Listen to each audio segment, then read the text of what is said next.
Bonjour, this is Julien the Frenchman who makes French pronunciation videos here on YouTube, and we are looking at how to pronounce the name of this French philosopher, author and journalist who won the Nobel Prize in Literature at the age of 44 in 1957.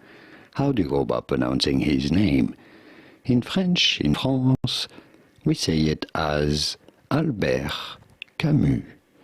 The T at the end of Albert and the S at the end of Camus are both silent. Albert Camus, but it'd be fine in English to say it as Albert Camus. Albert Camus or Camus, but that doesn't sound really good. Albert Camus, from French, Albert Camus. Here are more videos on how to pronounce more famous French names whose pronunciations aren't exactly always obvious.